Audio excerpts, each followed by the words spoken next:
All right, now we're going to check in with meteorologist John Adams for a look at our forecast. John, are we going to expect any rain today, or is it going to be mainly to our west?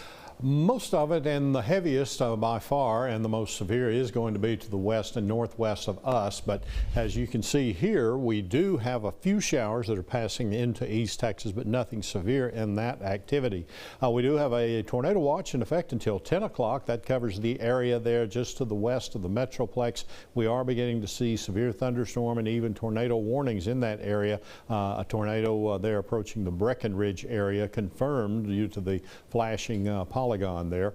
And here in East Texas again, we've got just mainly showers that are starting to show up. Moving into our western counties, I don't have thunderstorms yet, but it looks like we are starting to see some approach Corsicana there, some lightning coming out of those as they are moving across the I-45.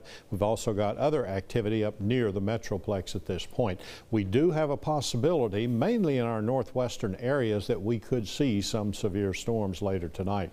This is Futurecast, and it's going to show the development here in East Texas, not so much like what we're seeing back to the west, where we are seeing thunderstorms and the model forecast more of that activity moving toward the Metroplex. But here in East Texas, just the clouds and the south winds, mainly what we're showing up. If we do see anything, it'll be mainly along that northwestern corridor there of the I-30 to the north there, back up toward Sulphur Springs and that general vicinity.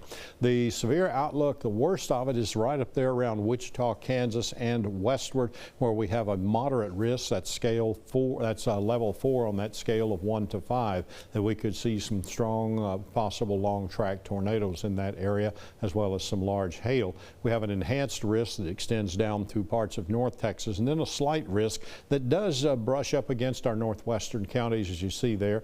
Takes in the northern part of Franklin County there, most of Hopkins County and Rains County, and that northwestern corner of Van Zant County, where we have that slight risk. The green area is a marginal or a level 1 on that scale of 1 to 5, a marginal risk of severe storms, and that does extend to the south of I-20.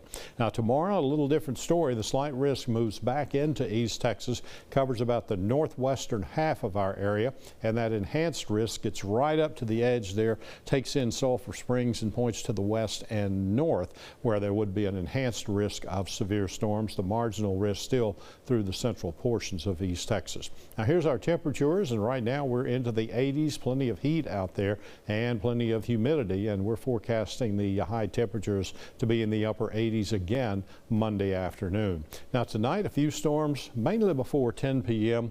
20% is the probability of rainfall in the low 72 degrees. Now tomorrow, high temperature around 87, scattered afternoon showers and thunderstorms, mainly after 4 in the afternoon, and again, some of those could be severe.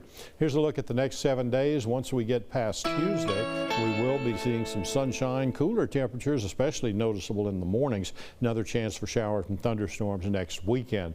And in deep East Texas, you'll see not so much a chance of thunderstorms in your area tonight. Most of it's going to be in the north and northwestern parts of East Texas, but another chance of showers and thunderstorms next weekend in deep East Texas.